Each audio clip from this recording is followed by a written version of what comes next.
Hello friends, welcome to Eminent Academy. तो आज हम 11th स्टैंडर्ड बायोलॉजी का जो 6th लेसन है बायोमोलेक्यूल्स के बारे में स्टडी करने वाले हैं। ये एक बहुत ही इम्पॉर्टेंट एंड यूजफुल लेसन है बिकॉज ये जो बायोमोलेक्यूल्स होते हैं ये सारे लिविंग थिंग्स के बॉडी के अंदर प्रेजेंट होते हैं। सो ये लेसन स्टडी करना हमारे लिए बहुत ही इम्पॉर्टेंट है। तो सबसे पहले हम देखते हैं कि ये जो बायोमोलेक्यूल्स मतलब क्या होते हैं। लिविंग थिंग के बॉडी के अंदर जो भी मोलेक्यूल्स प्रेजेंट है उसको बायोमोलेक्यूल्स ऐसे कहते हैं। ये तो उसका सिंपल मीनिंग हुआ है। अभी इसके बारे में डिटेल में देखते हैं। हमारा फर्स्ट पॉइंट ये है कि अपने अर्थ के ऊपर वाइड रेंज ऑफ डाइवर्सिटी है। किसमें? प्लांट्स में, एनिमल्स में, जो सारे लिविंग थिंग्स है उसमें वाइड रेंज ऑफ डाइवर्सिटी है, यानी कि उसमें बहुत सारी वैरायटी है। अभी यहाँ पे छोटे से छोटे प्लांट्स या एनिमल्स या बैक्टीरिया से लेकर बड़े से बड़े एनिमल्स यानी कि कॉम्प्लेक्स स्ट्रक्चर वाले एनिमल्स भी प्रेजेंट होते हैं। अभी यहाँ पे हम सिंपल चीज़ से स्टार्ट करते हैं। यहाँ पे जो सबसे छोटे होते हैं उनको यूनिसेलुलर ऐसे कहा जाता है। यूनिसेलुलर यानी कि ऐसे ऑर्गेनिजम्स जिनके बॉडी के सारे फंक्शन सिंगल सेल के थ्रू ही होते हैं, उनको यूनिसेलुलर ऐसे कहा जाता है। अभी यहाँ पे यूनिसेलुलर के एग्जांपल है बैक्टीरिया एंड यीस्ट। हम देख सकते हैं कि बैक्टीरिया बहुत ही स्मॉल होता है। यीस्ट ये फंगस का एग्जांपल है। तो ये जो एग्जांपल्स है ये यूनिसेलुलर के, जिनके बॉडी के फंक्शन एक ही सेल से चलते हैं। अभी हम देखेंगे मल्टीसेलर ऑर्गेनिजम्स की बात करेंगे। मल्टीसेलर यानी कि क्या होता है कि उसके बॉडी में more than one cells present रहती है और ये सेल्स कंबाइंड होकर उसका टिश्यू फॉर्म होता है, टिश्यू कंबाइंड होकर उनका ऑर्गन फॉर्म होता है, ऑर्गन कंबाइंड होकर उनकी ऑर्गन सिस्टम फॉर्म होती है और इस तरह से ये कॉम्प्लेक्स ऑर्गेनिज्म बनता जाता है। तो उसके बॉडी के जो फंक्शंस है वो करने के लिए उनके पास स्पेसिफिक ऑर्गन होते हैं। तो ये मल्टीसेलुलर का एग्जाम्पल है प्लांट्स एंड एनिमल्स। ये जो यूनिसेलुलर से लेकर मल्टीसेलुलर ये एनिमल्स में जो डाइवर्सिटी है ये सारे के सारे ऑर्गेनिजम्स के अंदर ये बायोमोलेक्यूल्स प्रेजेंट होते हैं। इसीलिए हमें इसका स्टडी करना बहुत ज़्यादा इम्पॉर्टेंट है। हम बात करते हैं बायोकेमिस्ट्री की। तो बायोकेमिस्ट्री मतलब क्या होता है? यहाँ पे बायोलॉजी एंड केमिस्ट्री का ये कॉम्बिनेशन है। बिकॉज यहाँ पे क्या होता है कि सारे लिविंग थिंग के बॉडी के अंदर जो भी कंपोनेंट बने हुए हैं, यानी कि बॉडी के अंदर जो भी अलग अलग स्ट्रक्चर्स प्रेजेंट है, तो उसमें तो हर एक स्ट्रक्चर की जो स्टडी होती है वो तो केमिस्ट्री के अंडर आती है। तो लिविंग थिंग के बॉडी के अंदर जो भी स्ट्रक्चर प्रेजेंट है उनकी स्टडी हम जिसमें करते हैं वो होती है बायोकेमिस्ट्री। अभी हम इसकी डेफिनेशन देखते हैं। Biochemistry, it is a branch of a biological chemistry that provide us the idea of the chemistry of living organism and molecular basis for changes takes place in plants and animals and microbial cells। तो biochemistry ये हमारी science की ऐसी branch है जिसमें हमारे living organisms and उनके जो बॉडी में मॉलिक्यूल्स प्रेजेंट होते हैं उसकी हमें आइडिया मिलती है, यानी कि ये जो केमिस्ट्री की स्टडी है। बट ये जो स्टडी है ये लिविंग ऑर्गेनिज्म से है, तो यहाँ पे इसलिए ये बायोकेमिस्ट्री ये टर्म यूज़ की है। तो इसमें हमारे बॉडी के अंदर ये जो लिविंग सेल्स है उनके बॉडी के अंदर ये जो स्ट्रक्चर्स है, यानी कि ये जो मोलेकुलर स्ट्रक्चर्स है प्लांट्स की बॉडी में, एनिमल्स की बॉडी में, माइक्रोबियल सेल्स की बॉडी में, इनके अंदर क्या क्या चेंजेस होते रहते हैं ये हम बायोकेमिस्ट्री में सीखते हैं। तो ये बायोकेमिस्ट्री सीखना बहुत ही इम्पॉर्टेंट है। हमारे यूनिवर्स की कोई भी लिविंग थिंग्स ले लो, उसके अंदर बॉडी के अंदर जो भी सारे स्ट्रक्चर्स प्रेजेंट है उसकी स्टडी हम केमिस्ट्री के अंडर ही करते हैं। तो ये बायोकेमिस्ट्री इसीलिए इम्पॉर्टेंट होती है। अभी यहाँ पे ये जो सारे बायोमोलेक्यूल्स है उसमें अलग अलग एलिमेंट्स प्रेजेंट होते हैं और वो एलिमेंट कौन से होते हैं? तो वो होते हैं carbon, hydrogen, oxygen, nitrogen, sulphur and phosphorus. ये इम्पॉर्टेंट एलिमेंट्स बायोमोलेक्यूल्स में प्रेजेंट होते हैं। इनके अलावा भी बाकी के सारे एलिमेंट्स प्रेजेंट होते हैं, बट ये जो है ये बेसिक एलिमेंट्स प्रेजेंट होते हैं। अभी ये जो बायोमोलेक्यूल्स है इसको यहाँ पे हमने क्लासीफाई किया है। तो इनका ये जो क्लासिफिकेशन है वो आपके एग्जाम में पूछा जाता है।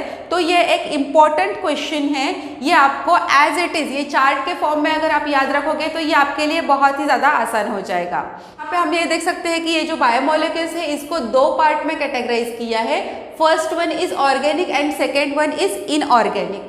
बट ये जो ऑर्गेनिक है, ऑर्गेनिक यानी कि इसके अंदर ऐसे मॉलिक्यूल्स आते हैं जिसमें कार्बन प्रेजेंट है और कार्बन के सिवाय बाकी जो बचे हुए हैं वो इनऑर्गेनिक में आएंगे। अभी हम ऑर्गेनिक का पहले क्लासिफिकेशन देखते हैं, बाद में इनऑर्गेनिक का देखते हैं। ऑर्गेनिक को क्लासिफाई किया है मैक्रोमोलेक्यूल्स एंड माइक्रोमोलेक्यूल्स के अंडर। अभी माइक्रोमोलेक्यूल्स मतलब क्या होते हैं, तो ये जो साइज में थोड़े बड़े होते हैं उनको मैक्रोमोलेक्यूल्स ऐसे कहा जाता है, एंड ये जो साइज में छोटे होते हैं उनको माइक्रोमोलेक्यूल्स ऐसा कहा जाता है।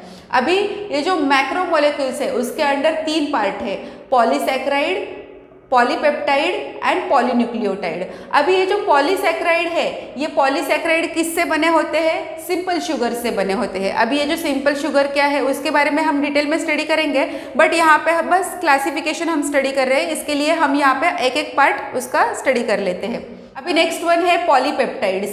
अभी पॉलीपेप्टाइड्स यानी कि जो प्रोटीन्स बनते हैं उसको पॉलीपेप्टाइड्स ऐसे कहा जाता है। अभी ये जो प्रोटीन्स बनते हैं वो किससे बनते हैं, तो ये बनते हैं अमाइनो एसिड से, यानी कि पॉलीपेप्टाइड के अंडर आएंगे अमाइनो एसिड। अभी पॉलीन्यूक्लियोटाइड, तो पॉलीन्यूक्लियोटाइड किससे बने होते हैं, तो ये बने होते हैं न्यूक्लियोटाइड्स से। तो पॉलीन्यूक्लियोटाइड्स न्यूक्लियोटाइड्स से बने होते हैं। इस तरह से हमने ये मैक्रोमोलेक्यूल्स के बारे में देख लिया। अभी हम देखते हैं माइक्रोमोलेक्यूल्स। अभी ये माइक्रोमोलेक्यूल्स कौन से हैं, लिपिड्स एंड सेकेंडरी मेटाबोलाइट्स। अभी ये जो लिपिड्स यानी कि जो भी सारे सब्सटेंस ऑयली होते हैं, ग्रीसी होते हैं, तो उनको लिपिड्स के अंडर कैटेगराइज किया गया है। तो लिपिड्स 2 टाइप में कैटेगराइज किए गए हैं। First one is fatty acid and second one is glycerol. अभी ये जो फैटी एसिड है उसको अगेन क्लासीफाई किया है saturated fatty acid and unsaturated fatty acids. इसके टाइप्स हमें बाद में डिटेल में स्टडी करना है। नेक्स्ट वन जो है वो है सेकेंडरी मेटाबोलाइट्स। अभी सेकेंडरी मेटाबोलाइट्स में कौन कौन आते हैं, तो है alkaloids, Finolex, terpenoids, essential oils, toxins and lectins. हम देखेंगे इनऑर्गेनिक मॉलिक्यूल्स के बारे में। इनऑर्गेनिक मॉलिक्यूल्स को यहाँ पे 3 पार्ट में कैटेगराइज किया गया है। First one is prime element, second one is macro element and third one is a trace element.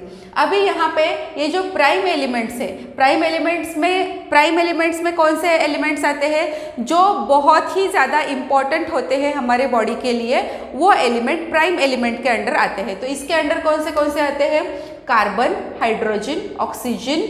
अभी ये जो सारे एलिमेंट हैं ये तो एयर एंड वाटर इसके अंदर भी प्रेजेंट होते हैं। तो ये हो गए प्राइम एलिमेंट्स। अभी हम बात करेंगे मैक्रो एलिमेंट्स की। मैक्रो एलिमेंट्स यानी कि प्राइम एलिमेंट्स के अलावा जो ज़्यादा मात्रा में प्रेजेंट होते हैं वो होते हैं मैक्रो एलिमेंट्स। अभी हम देखेंगे मैक्रो एलिमेंट्स कौन से हैं, तो nitrogen, phosphorus, potassium, calcium, magnesium and sulphur, these are the macro elements. And the last one is a trace element. Trace element यानी कि ये भी बायोमोलिक्यूल्स में इंपॉर्टेंट होते हैं, बट ये बहुत कम मात्रा में प्रेजेंट होते हैं। बट ये कम मात्रा में प्रेजेंट होने के बावजूद भी ये इंपॉर्टेंट होते हैं। ये एलिमेंट कौन से है, ट्रेस एलिमेंट, तो trace elements are boron, chlorine, zinc, copper, iron, sodium and nickel. तो इस तरह से हमने ये जो बायोमोलिक्यूल्स का जो क्लासिफिकेशन है उसका चार्ट हमने यहाँ पे देख लिया है। तो ये अगर चार्ट आप याद रखोगे, ये जो क्लासिफिकेशन है वो हम अच्छी तरह से याद रख सकते हैं। और अगर आपको एग्जाम में ब्रीफ क्वेश्चन भी आता है कि व्हाट आर द मैक्रोमोलेक्यूल्स, तो ये अगर आपने चार्ट याद रख लिया है तो उसके बेस्ड जो क्वेश्चंस है, जो आंसर है वो हमें याद करने के लिए भी आसानी हो जाएगी। तो इसीलिए आपको ये चार्ट याद रखना बहुत ज़्यादा इंपॉर्टेंट है। अब हम बायोमोलेक्यूल्स के बारे में डिटेल में स्टडी करते हैं। All living organisms have 3 types of micromolecules which are polymers of a subunit called a monomer। तो सारे लिविंग थिंग्स के बॉडी में ये जो माइक्रोमोलेक्यूल्स है ये प्रेजेंट होते हैं। ये 3 टाइप्स के होते हैं और जो किससे बने होते हैं, मोनोमर्स से बने होते हैं। ये जो छोटे छोटे सब यूनिट्स है, छोटे छोटे सब यूनिट्स से बने होते हैं। तो ये जो छोटे छोटे सब यूनिट्स है उनको मोनोमर्स ऐसे कहा जाता है। जब भी बहुत सारे मोनोमर्स इकट्ठे आ जाते हैं तो उनका क्या बन जाता है, पॉलीमर बन जाता है।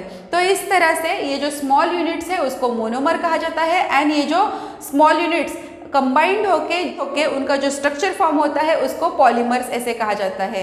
एंड ये जो पॉलीमर्स है ये लिविंग थिंग्स की बॉडी में प्रेजेंट होते हैं। और ये जो पॉलीमर्स है ये 3 टाइप्स के होते हैं। अभी ये कौन से होते हैं, पॉलीसेक्राइड, पॉलीपेप्टाइड्स एंड पॉलीन्यूक्लियोटाइड्स। अभी हम देखते हैं कि पॉलीसैकेराइड्स मीन्स क्या होते हैं, जो भी कार्बोहाइड्रेट होता है वो पॉलीसैकेराइड्स होते हैं। देन ये जो पॉलीपेप्टाइड्स है these are the proteins and polynucleotides these are the nucleic acids. तो ये जो 3 माइक्रोमोलेक्यूल्स है ये ऑल लिविंग थिंग्स के बॉडी में प्रेजेंट होते हैं, भले वो यूनिसेलुलर हो या मल्टीसेलुलर हो। ये जो पॉलीमर स्टडी की है, जो सारे लिविंग थिंग्स के बॉडी के अंदर प्रेजेंट होते हैं उनके मोनोमर कौन से हैं।